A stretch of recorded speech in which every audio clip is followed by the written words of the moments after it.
नमस्कार फ्रेंड्स, मैं आज फिर स्वागत करता हूं आपका अपने YouTube चैनल लीगल लैंप में। और जहां पर हम आगे शुरू करेंगे सेक्शन 2 का क्लॉज H, जहां पर डेफिनेशन दी गई है इन्वेस्टिगेशन की। बहुत इंपॉर्टेंट डेफिनेशन है दोस्तों। सारा क्रिमिनल लॉ इन्वेस्टिगेशन के ऊपर डिपेंड करता है, तो इन्वेस्टिगेशन को अच्छे से समझेंगे तभी हमें क्रिमिनल लॉ बहुत अच्छे से समझ आएगा। तो मैं अगर क्रिमिनल लॉ की बात करूं तो प्रिंसिपल ऑब्जेक्ट, एक किसी क्रिमिनल लॉ का प्रिंसिपल ऑब्जेक्ट ये होता है कि सोसाइटी को हमें प्रोटेक्ट करना होता है। अगर हम इसको याद करने के तरीके से पढ़ें तो मैं क्वेश्चन की फॉर्म में और आंसर की फॉर्म में आपको पढ़ाने की कोशिश करूंगा, जिससे कि आपको ये आसानी से याद हो जाएगा। तो principle law object of criminal law ये है कि सोसाइटी को प्रोटेक्ट करना है। तो क्वेश्चन उठता है कि किससे प्रोटेक्ट करना है, तो हमारा आंसर होगा कि ऑफेंडर से प्रोटेक्ट करना है। अगला क्वेश्चन आता है कि कैसे प्रोटेक्ट करें, क्या किया जाए, कैसे प्रोटेक्ट करें, तो जवाब आएगा कि ऑफेंडर को पनिश किया जाए, उसको पनिशमेंट दी जाए, जिससे कि उसके मन में भी डर बैठे और सोसाइटी के बाकी लोगों के मन में भी डर बैठ जाए कि अगर वो कोई ऑफेंस करेंगे तो उन्हें पनिशमेंट मिलेगी। तो इस तरीके से प्रोटेक्ट करना क्रिमिनल लॉ का एक मेन ऑब्जेक्टिव है। कुछ और ऑब्जेक्टिव्स हैं क्रिमिनल लॉ के। वो ये कहता है कि कोई भी पर्सन बिना फेयर ट्रायल के पनिश नहीं किया जाना चाहिए। किसी को भी पनिशमेंट बिना फेयर ट्रायल के नहीं मिलनी चाहिए, चाहे वो रेड हैंड ही क्यों ना पकड़ा गया हो क्राइम करते समय। तो एडमिनिस्ट्रेशन ऑफ जस्टिस ये कहता है किसी भी एडमिनिस्ट्रेशन ऑफ जस्टिस में जस्टिस केवल होना ही नहीं चाहिए बल्कि होते हुए दिखना भी चाहिए। किसी भी क्रिमिनल जस्टिस सिस्टम में जस्टिस होना तो चाहिए ही चाहिए, बल्कि साथ में वो दिखना चाहिए कि जस्टिस हुआ है। और एक cardinal principle of criminal law ये कहता है कि किसी भी पर्सन को जब तक इनोसेंट समझा जाएगा जब तक कि उसे गिल्टी प्रूव ना कर दिया जाए, और गिल्टी भी बियॉन्ड रीजनेबल डाउट। तो cardinal principle of criminal law कहता है everyone is presumed to be innocent unless and until his guilty is proved beyond reasonable doubt. तो किसी पर्सन को पनिशमेंट अगर आपने देनी है, क्रिमिनल जस्टिस सिस्टम में पनिशमेंट देनी है, तो उसको गिल्टी प्रूव करना पड़ेगा बियॉन्ड रीजनेबल डाउट। ये cardinal principle of criminal law है। तो दोस्तों क्वेश्चन ये उठता है यहां पर कि फेयर ट्रायल की बात यहां पे आई, तो फेयर ट्रायल कौन करेगा, who will conduct fair trial. अगला क्वेश्चन ये आता है, तो जवाब आएगा कि impartial and competent court fair trial करेगी। और जब करेगी जब एक्यूज को उसके सामने प्रोड्यूस कर दिया जाएगा। तो फेयर ट्रायल के बारे में हमें समझ आया कि फेयर ट्रायल एक इम्पार्शियल कोर्ट होनी चाहिए और कंपिटेंट कोर्ट होनी चाहिए।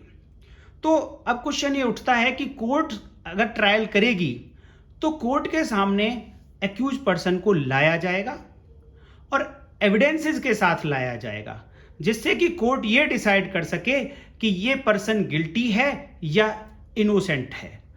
तो अब अगला क्वेश्चन ये आता है कि जब फेयर ट्रायल करने के लिए कोर्ट के सामने किसी एक्यूज पर्सन को लाया जाएगा एविडेंस के साथ, तो क्वेश्चन आता है कि ये एविडेंसेस कौन कलेक्ट करेगा। तो क्रिमिनल लॉ में जनरली ये एविडेंसेस कलेक्ट करने का काम पुलिस का होता है। तो कैसे कलेक्ट करेगी पुलिस, उसके लिए एक जनरली मैं अगर बात कहूं तो सीआरपीसी में चैप्टर 12 है, जिसके अंदर पुलिस इन्वेस्टिगेशन करती है और एविडेंसेस कलेक्ट करती है। अब और एक क्वेश्चन बोला गया था कि किसी भी अक्यूज को फेयर ट्रायल का मतलब है कि फेयर ट्रायल के लिए उस कोर्ट के सामने लाना पड़ेगा। तो अगला क्वेश्चन है कि कौन लाएगा कोर्ट के सामने, तो इसका भी जवाब है जनरली पुलिस ही कोर्ट के सामने एक्यूज पर्सन को लेकर आती है। और अगली बात यह है, अगला क्वेश्चन कि who will police machinery be activated for the above said purpose. यह क्वेश्चन उठता है कि पुलिस मशीनरी को एक्टिव करने के लिए कौन पर्सन है जो पुलिस के पास जा सकता है और अपनी कंप्लेंट दर्ज करा सकता है। तो दोस्तों यूजुअली तो जो विक्टिम होता है, जिसको जो एग्रीव्ड पर्सन होता है वो पुलिस के पास जाएगा, अपनी इंफॉर्मेशन देगा पुलिस को और एज पर लॉ एक्ट करने की रिक्वेस्ट करेगा। बट हर कंडीशन में ये जरूरी नहीं है कि जो एग्रीव्ड पर्सन है, जो विक्टिम है, वही पुलिस के पास जाए। लॉ ये कहता है कि कोई भी पर्सन पुलिस के पास जाकर इंफॉर्मेशन दे सकता है कि क्राइम कमिट हुआ है और उसको प्रोविजन के अकॉर्डिंग डील किया जाए। तो अब क्वेश्चन आता है कि वो कौन सा मोड होगा। निचोड़ ये निकला अभी तक का कि किसी भी ऑफेंडर को पनिशमेंट देने के लिए कोर्ट के सामने लाना पड़ेगा, विद एविडेंसेस लाना पड़ेगा और एविडेंसेस को पुलिस लेकर आएगी। तो किस मोड से लेकर आएगी एविडेंसेस को? देखो दोस्तों, वही mode, the mode through which evidences are to be collected and any offender is to be brought before court for trial. This mode is investigation. तो यहां पे ये निकल के आता है कि हमें इन्वेस्टिगेशन इसलिए समझना है, ये बैकग्राउंड थी इन्वेस्टिगेशन की।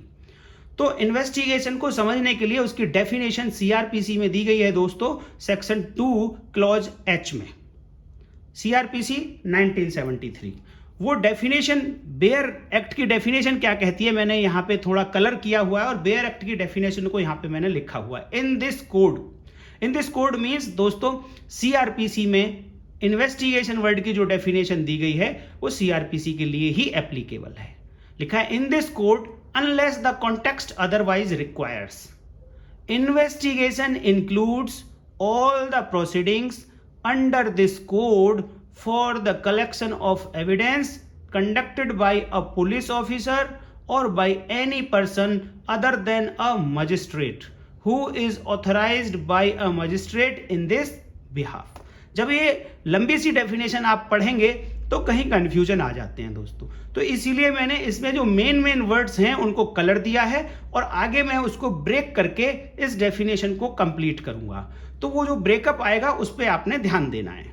तो दोस्तों, मेन इंग्रेडिएंट, मैं ब्रेकअप को कह सकता हूं कि मेन इंग्रेडिएंट इस डेफिनेशन के क्या क्या होंगे। तो देखो, मेन बात ये थी, उन्होंने कहा था कि इन्वेस्टिगेशन इंक्लूड्स ऑल प्रोसीडिंग्स। तो ऑल प्रोसीडिंग्स पे आके बात खत्म हो जाती है। बाकी जो बातें लिखी हैं इन्वेस्टिगेशन के अंदर वो सब ऑल प्रोसीडिंग्स के क्वालिफायर्स हैं। वो ऑल प्रोसीडिंग्स को क्वालिफाई करते हैं कि कौन सी प्रोसीडिंग्स, कैसी प्रोसीडिंग्स, कौन करेगा उन प्रोसीडिंग्स को। But ultimately investigation includes all proceedings. तो पहला इंग्रेडिएंट आप ध्यान रखें, all proceedings conducted under this code. ये पहला मेन इंग्रेडिएंट है। मींस वो सारी प्रोसीडिंग्स जो इस कोड मींस ओनली सीआरपीसी के अंतर्गत जितनी भी प्रोसीडिंग की जाएंगी, एंड से जोड़ा है दूसरे इंग्रेडिएंट को, मतलब अभी कंप्लीट नहीं हुई इन्वेस्टिगेशन, प्रोसीडिंग्स हैं जो इस कोड के अंडर की जाएंगी और the proceedings must have been conducted for the purpose of collection of evidence. Means दूसरा इंग्रेडिएंट ये बताता है कि जो ये प्रोसीडिंग्स की जाएंगी उनका पर्पज क्या होगा। तो उनका पर्पज होगा कलेक्शन ऑफ एविडेंसेस को कलेक्ट करना है। यहां से पर्पज भी पता चलता है कि इन्वेस्टिगेशन किस पर्पज के लिए किया जाता है। तो उसका एक ही पर्पज है, इन्वेस्टिगेशन किया जाता है कलेक्शन ऑफ एविडेंसेस के लिए।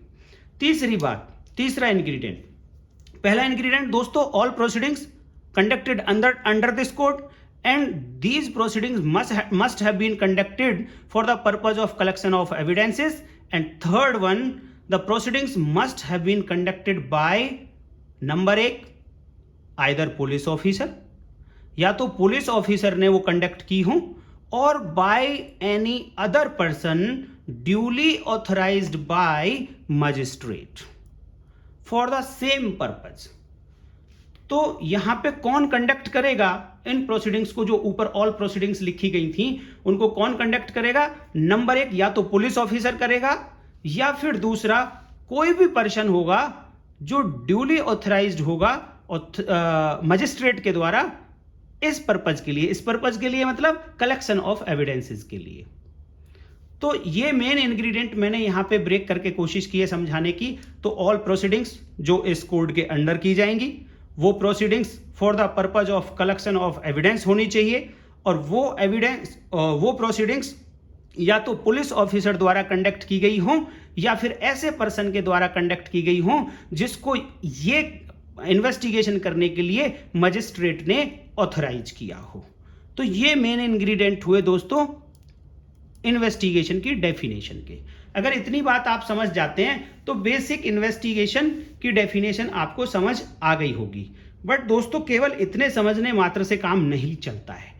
मैं इसके अंदर जो कुछ और वर्ड्स यूज हुए हैं उनको एक्सप्लेन करने की कोशिश करूंगा, तभी जाके आपको क्लैरिटी आएगी इन्वेस्टिगेशन के रिगार्डिंग। तो दोस्तों बने रहना है आपको। जिन्होंने केवल एग्जाम में इतना ही लिखना है तो इतना पढ़ के लिख सकते हैं, बट अपने सारे डाउट्स दूर करने के लिए आप मेरी पूरी वीडियो एंड तक देखें। तो यहां पे एक वर्ड यूज हुआ है दोस्तों, क्वेश्चन उठता है एनी पर्सन, एक वर्ड यूज हुआ है यहां पे कि कोई भी पर्सन इन्वेस्टिगेशन कर सकता है जिसको मजिस्ट्रेट ने ऑथराइज किया हो इन्वेस्टिगेशन करने के पर्पज से। तो यहां वर्ड एनी पर्पज में क्वेश्चन आता है, क्या इस एनी पर्सन में मजिस्ट्रेट इंक्लूड है? तो दोस्तों इसका जवाब इसी डेफिनेशन में लिखा गया है। It is clearly mentioned in the definition other than a magistrate. Yellow colour में लिखा हुआ दोस्तों अदर देन मजिस्ट्रेट।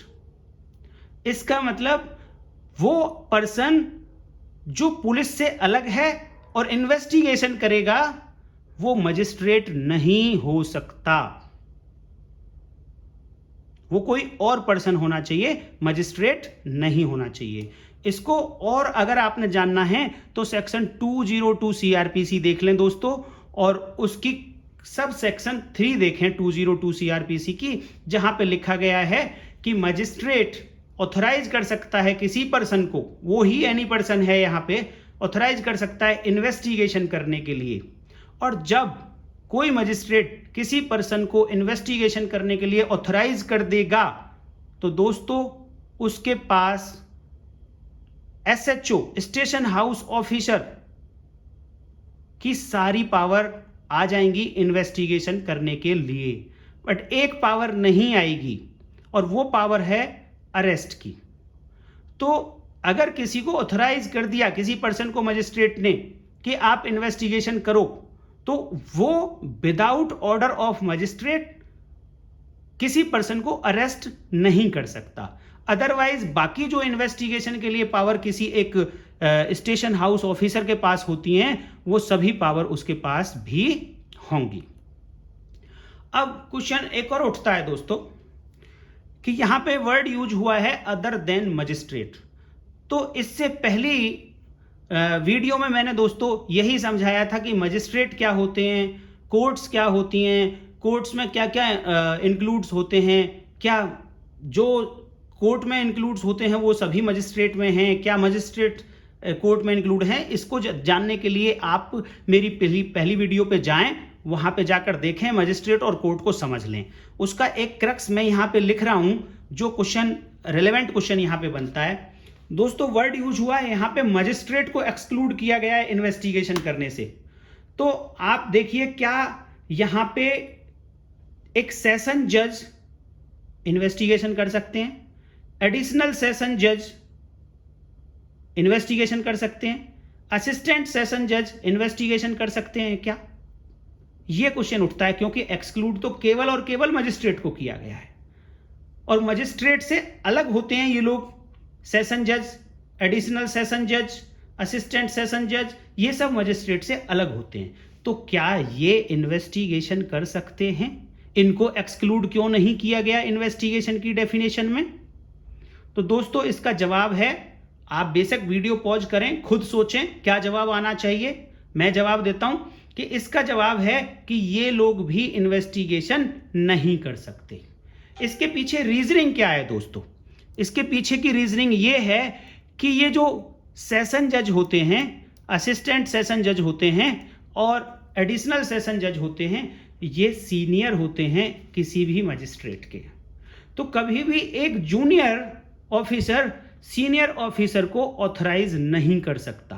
तो मजिस्ट्रेट के पास पावर नहीं है कि वो किसी सेशन जज को ऑथराइज करे, एडिशनल सेशन जज को ऑथराइज करे, असिस्टेंट सेशन जज को ऑथराइज करे इन्वेस्टिगेशन करने के लिए, क्योंकि एनी पर्सन तभी इन्वेस्टिगेशन करेगा दोस्तों जब मजिस्ट्रेट उसको ऑथराइज कर देगा। तो मजिस्ट्रेट क्या एक सेशन जज को ऑथराइज कर सकता है, एडिशनल सेशन जज को ऑथराइज कर सकता है, असिस्टेंट सेशन जज को ऑथराइज कर सकता है? बीइंग जूनियर बिल्कुल नहीं कर सकता। इसीलिए ये क्वेश्चन ही नहीं उठता कि एनी पर्सन में कोई जज भी शामिल होगा। बेशक वहां पे एग्जैक्ट वर्ड नहीं लिखे, केवल और केवल मजिस्ट्रेट को ही एक्सक्लूड किया गया है। अब मैं एक क्वेश्चन और पूछूं यहां पे कि who will authorise the any person to conduct investigation. जो एनी पर्सन वर्ड यूज हुआ है उसको ऑथराइज कौन करेगा? तो वहीं पे लिखा हुआ है ऑथराइज्ड बाय मजिस्ट्रेट। तो इसका आंसर उसमें मेंशन है डेफिनेशन में कि मजिस्ट्रेट साहब ही उस पर्सन को ऑथराइज करेंगे इन्वेस्टिगेशन करने के लिए।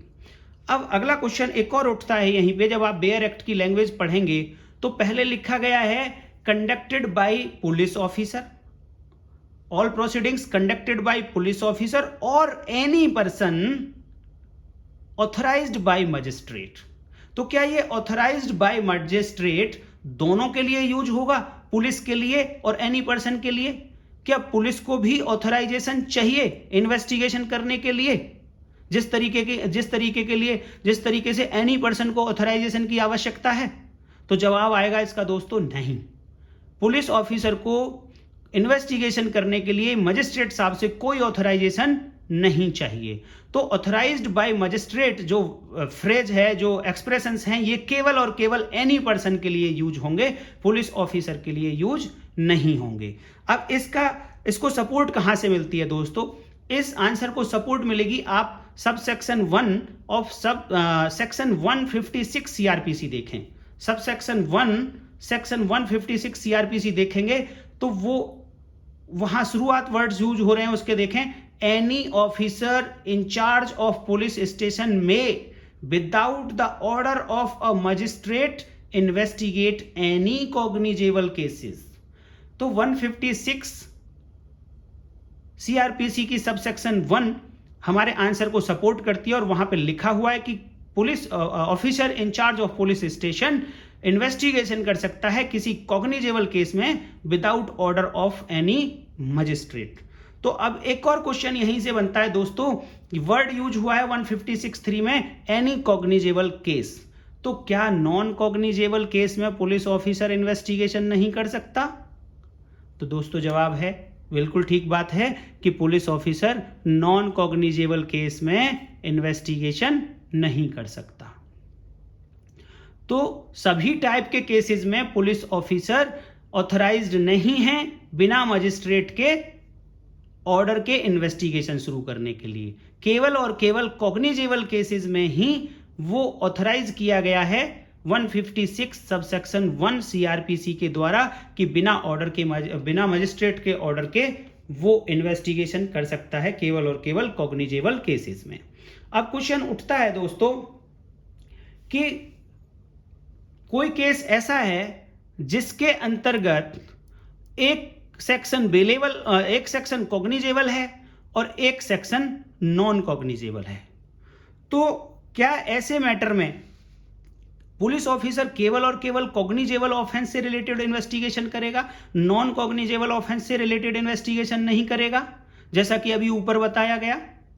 तो इसका जवाब मिलेगा दोस्तों आपको 155 सब सेक्शन 4 सीआरपीसी में, और वहां पे लिखा गया है कि जब कोई case where a case relates to 2 और more offences of which at least 1 is cognizable, the case shall be deemed to be a cognizable case, notwithstanding that the other offenses are non-cognizable। ये कहता है 155 sub section 4 कहता है कि अगर किसी case के अंतर्गत एक सेक्शन कम से कम कॉग्निजेबल अगर है, बाकी सेक्शंस चाहे नॉन कॉग्निजेबल हों, तो वो पूरा केस मिलने के बाद कॉग्निजेबल केस ही कहलाएगा। और 156 सब सेक्शन 1 सीआरपीसी कहती है कि अगर वो केस कॉग्निजेबल है तो पुलिस ऑफिसर को मजिस्ट्रेट से ऑर्डर लेने की जरूरत नहीं है इन्वेस्टिगेशन करने के लिए। तो जवाब आया दोस्तों इस क्वेश्चन का कि जहां पे एक से ज्यादा सेक्शंस लगी हुई हैं किसी केस में और उनमें से एक सेक्शन कॉग्निजेबल है ऑफेंस की है और बाकी सेक्शन नॉन कॉग्निजेबल ऑफेंस की हैं, तो पुलिस ऑफिसर दो सारी की सारी सेक्शंस के अंतर्गत इन्वेस्टिगेशन बिना मजिस्ट्रेट के ऑर्डर के कर सकता है। तो अब मैं थोड़ा और आगे बढ़ता हूं दोस्तों। इस इन्वेस्टिगेशन की डेफिनेशन को जब हम देखते हैं तो ये एक इंक्लूसिव डेफिनेशन है। क्यों इंक्लूसिव डेफिनेशन है दोस्तों?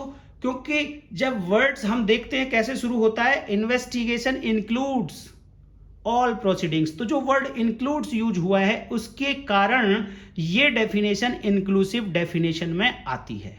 एक्चुअली जो इन्वेस्टिगेशन का मीनिंग है वो ये डेफिनेशन नहीं देती है और इसका एक्चुअल मीनिंग समझने के लिए अभी हम इसमें कुछ और वर्ड यूज हुए हैं उनको भी हमें समझना पड़ेगा। जैसे कि अभी हमने एनी पर्सन समझ लिया है कि एनी पर्सन में क्या आएगा।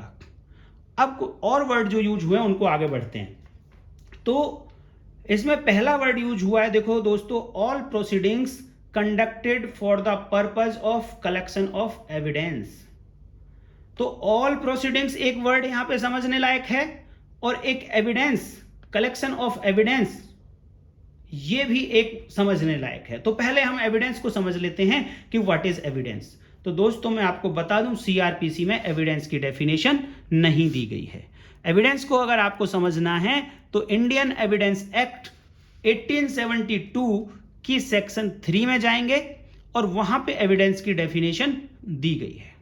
उस डेफिनेशन को अगर हम देखते हैं तो दोस्तों दो प्रकार की, दो टाइप की एविडेंसेस की वहां पे बात हुई है। नंबर एक evidence oral evidence, number 2 documentary evidence. तो उस डेफिनेशन के अकॉर्डिंग सारे स्टेटमेंट्स, देखो पहली मैं ओरल स्टेटमेंट की बात करूं तो वो कहता है कि ऑल स्टेटमेंट्स, तो ओरल एविडेंस में क्या आएंगे? स्टेटमेंट्स आएंगे। और कैसे स्टेटमेंट्स? जिनको कोर्ट ये चाहती है या कोर्ट ने परमिट किया है कि मेरे सामने आकर कोई गवाह मेरे सामने आए, कोई साक्षी मेरे सामने आए, विटनेस मेरे सामने आए और ये स्टेटमेंट मेरे सामने दे जो उसकी नॉलेज में है। तो जब कोई गवाह, जब कोई पर्सन गवाह के रूप में कोर्ट के सामने जाएगा और वहां पर जो कुछ उसकी नॉलेज में है जाकर बताएगा, अपना स्टेटमेंट देगा, वो जो स्टेटमेंट उसने दिया वो स्टेटमेंट कहलाएगा ओरल एविडेंस। और दूसरी टाइप की एविडेंसेस है दोस्तों डॉक्यूमेंट्री एविडेंसेस। तो डॉक्यूमेंट्री एविडेंसेस की डेफिनेशन वहां जब पढ़ते हैं तो all documents including electronic records, सारे डॉक्यूमेंट्स जिसमें इलेक्ट्रॉनिक डॉक्यूमेंट्स भी शामिल हैं, जो कोर्ट के सामने प्रोड्यूस किए गए हों for the purpose of inspection of the court. Court उनको इंस्पेक्शन करना चाहती है डॉक्यूमेंट्स को और कोर्ट के सामने उस इंस्पेक्शन के लिए जो डॉक्यूमेंट प्रोड्यूस किए गए, चाहे वो इलेक्ट्रॉनिक डॉक्यूमेंट हैं और चाहे वो हार्ड कॉपी डॉक्यूमेंट्स हैं, वो डॉक्यूमेंट्स एविडेंस कहलाएंगे और डॉक्यूमेंट्री एविडेंस कहलाएंगे। तो दोस्तों मेनली एविडेंस एक्ट में दो ही तरीके की एविडेंस लिखी गई हैं, ओरल एविडेंस और डॉक्यूमेंट्री एविडेंस। तो वो सभी प्रोसीडिंग्स जो पुलिस ऑफिसर या वो पर्सन जो कोर्ट ने, मजिस्ट्रेट ने ऑथराइज किया है इन्वेस्टिगेशन करने के लिए, उन प्रोसीडिंग्स को क्या क्या कलेक्शन के लिए करेगा? ओरल एविडेंस या डॉक्यूमेंट्री एविडेंस कलेक्ट करने के लिए जो भी प्रोसीडिंग्स सीआरपीसी के अंतर्गत करेगा वो सब इन्वेस्टिगेशन की कैटेगरी में आएगा। इसको डिटेल में ओरल एविडेंस को और डॉक्यूमेंट्री एविडेंस को जब मैं एविडेंस एक्ट पढ़ाऊंगा तो डिटेल में बताऊंगा आपको दोस्तों। लेकिन एक सेक्शन और बताता हूं मैं यहीं पे आपकी जानकारी के लिए दोस्तों। सेक्शन 60 है इंडियन एविडेंस एक्ट 1872 का, सेक्शन 60, जहां पे दोस्तों एक तीसरे टाइप के एविडेंस की बात की गई है और उसका नाम दिया गया है मटेरियल एविडेंस। मटेरियल एविडेंस क्या बताती है ये सेक्शन 60? वो ये कहती है कि अगर कोई पर्सन ओरल एविडेंस दे रहा है, देखो कनेक्शन मटेरियल एविडेंस का किसके साथ है दोस्तों? डॉक्यूमेंट्री एविडेंस के साथ नहीं है, ओरल एविडेंस के साथ कनेक्शन है मटेरियल एविडेंस का। कब आता है मटेरियल एविडेंस? मटेरियल एविडेंस का रेफरेंस जब आएगा जब कोई पर्सन अपनी ओरल एविडेंस दे रहा है और ओरल एविडेंस देते देते किसी मटेरियल थिंग के बारे में कुछ बताता है, तो कोर्ट वहां पे फिर ये परमिट कर सकती है या फिर रिक्वायर कर सकती है, अपेक्षा कर सकती है कि वो मटेरियल थिंग मेरे सामने प्रोड्यूस की जाए इंस्पेक्शन के लिए। तो जिस समय वो थिंग कोर्ट के सामने प्रोड्यूस की जाएगी तब वो मटेरियल एविडेंस की कैटेगरी में आएगी। और इसका इसको जो मेंशन किया गया है वो सेक्शन 60 है इंडियन एविडेंस एक्ट की। तो जब भी आप एविडेंस के बारे में पढ़ें तो section 3 and section 60 of Indian evidence act 1872 ये आप जरूर ध्यान में रखें। तो एविडेंसेस के बारे में, ओरल एविडेंसेस को मैं बेसिक बातों से समझाऊं तो दोस्तों, एविडेंस एक्ट के अंदर एक फैक्ट की बात हुई है, तो फैक्ट पे ही सारा एविडेंस एक्ट टिका हुआ है कि कोई भी विटनेस, कोई भी गवाह, कोई भी साक्षी कोर्ट के सामने जाके क्या बताता है, वो फैक्ट्स बताता है जो फैक्ट्स उसने अपनी इंद्रियों से या सेंस ऑर्गन्स से परसीव्स किए थे, उनको महसूस किया था, डायरेक्ट महसूस किया था।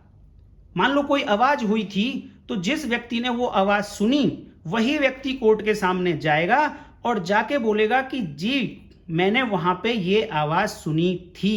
इसको कहेंगे दोस्तों ओरल एविडेंस। और सेक्शन 60 इसी से कनेक्टेड है कि वो स्टेटमेंट देते देते अगर वो बोलता है कि ये आवाज एक पिस्टल से निकली थी, मैंने पिस्टल देखा था, तो अब दोस्तों कोर्ट कहेगी कि वो पिस्टल मेरे सामने प्रोड्यूस करो। तो वो जो पिस्टल जब आएगी, अभी पिस्टल का कलेक्शन, पिस्टल को ढूंढना, ये इन्वेस्टिगेशन हो जाएगा, क्योंकि ये एविडेंसेस है और एविडेंसेस को कलेक्ट करना यही इन्वेस्टिगेशन है। तो आवाज को कोर्ट तक पहुंचाने के लिए स्टेटमेंट रिकॉर्ड किया गया, ओरल एविडेंस हो गया विटनेस का। उसने बोला कि ये आवाज पिस्टल से निकली थी, पिस्टल से फायर हुआ था, तो अब पिस्टल को ढूंढा जाएगा। पुलिस एफर्ट्स करेगी कि पिस्टल को ढूंढा जाए और वही पिस्टल ढूंढी जाए जिससे फायर हुआ, जिससे आवाज हुई। उस पिस्टल को सीज करके, सीजर भी एविडेंस का पार्ट है, तो सीज करके जब कोर्ट के सामने पेश किया जाएगा तो वो पिस्टल मटेरियल एविडेंस बन जाएगी। तो ओरल एविडेंस और material evidence are connected to each other. और डॉक्यूमेंट्स में क्या होता है दोस्तों, डॉक्यूमेंट्री एविडेंस में ध्यान रखना दोस्तों, आप डॉक्यूमेंट्री एविडेंसेस को मैं बड़े क्रक्स में बता देता हूं, आपको याद रखेंगे तो जीवन भर गलती नहीं होगी। डॉक्यूमेंट्री एविडेंस में डॉक्यूमेंट के कंटेंट को प्रूव किया जाता है। डॉक्यूमेंट के कंटेंट में क्या लिखा है उसको केवल और केवल डॉक्यूमेंट से ही प्रूव किया जा सकता है, ओरल एविडेंस से उसे प्रूव नहीं किया जा सकता। इसके लिए आप 91 एविडेंस एक्ट पढ़ेंगे तो ये बातें वहां पे क्लियर हो जाएंगी। जब हम एविडेंस एक्ट पढ़ेंगे तो जरूर इस बात को क्लियर करेंगे। तो एविडेंस इस तरीके से वर्ड यहां पे पूरा हो गया, एनी पर्सन पूरा हो गया, एविडेंस पूरा हो गया। अब एक बात और आती है, ऑल प्रोसीडिंग्स वर्ड यूज हो रहा था, मेन चीज थी यहां पे all proceedings conducted under this code means, और वो सारी proceedings under this code means under CrPC, वो सारी प्रोसीडिंग्स जो पुलिस ने कंडक्ट की या उस पर्सन ने कंडक्ट की जो मजिस्ट्रेट ने ऑथराइज किया था, लेकिन कहां की, केवल और केवल सीआरपीसी के अंतर्गत की, वही प्रोसीडिंग्स इन्वेस्टिगेशन की कैटेगरी में आएंगी। तो मैं कुछ रेलेवेंट प्रोविजन बताता हूं दोस्तों कि सीआरपीसी में कहां कहां वो प्रोविजंस लिखे हैं जो police officer for the purpose of collections उन प्रोसीडिंग्स को कंडक्ट करेगा जो सीआरपीसी में लिखी गई हैं। तो मेनली चैप्टर 12 में लिखी गई हैं जो दोस्तों, और चैप्टर 12 का नाम है information to police and their power to investigate. इस जैसे कि ये चैप्टर का नाम है, इसी में एक सेक्शन है दोस्तों 160 सीआरपीसी। वो क्या कहती है कि जो भी पर्सन विटनेस है केस का, जो फैक्ट्स एंड सर्कमस्टांसेस से एक्वेंटेड है, जो फैक्ट्स के बारे में जानता है, ऐसे पर्सन को पुलिस ऑफिसर नोटिस देकर, कौन सा नोटिस देकर, 160 सीआरपीसी में पावर दी गई है पुलिस ऑफिसर को, ये नोटिस इशू करके एग्जामिनेशन के लिए बुला सकता है और उस पर्सन का एग्जामिनेशन कर सकता है। जब वो पर्सन आएगा, एग्जामिनेशन करेगा पुलिस ऑफिसर, तो अगली पावर 161 सीआरपीसी के अंतर्गत दी गई है दोस्तों, और वहां पे उस पर्सन का स्टेटमेंट पुलिस ऑफिसर रिकॉर्ड करेगा। मींस वो ओरल एविडेंस कलेक्ट कर रहा है। तो क्या कर रहा है वो पुलिस ऑफिसर? इन्वेस्टिगेशन कर रहा है दोस्तों। और सेक्शन है इसी चैप्टर में 165, किसी प्लेस की अगर सर्च लेनी हो तो उस प्लेस की सर्च लेने के लिए जो पावर दी गई है 165 सीआरपीसी में दी गई है। और दोस्तों 100 सीआरपीसी के अकॉर्डिंग वहां प्रोसीजर बताया गया है कि कैसे कैसे वो सर्च ली जाएगी। तो ये सारी बातें क्या हैं? सीआरपीसी के अंतर्गत लिखी गई हुई हैं। और ये जो प्रोसीडिंग्स हो रही हैं पुलिस ऑफिसर कर रहा है for the purpose of collection of evidence कर रहा है, तो ये इन्वेस्टिगेशन कहलाएगा। सिमिलरली और चैप्टर हैं सीआरपीसी में, चैप्टर 5 है जहां पे पावर ऑफ अरेस्ट दी गई है दोस्तों। अरेस्ट करेगा किस पर्पज से? For the collection of evidence, ये इन्वेस्टिगेशन हो गया।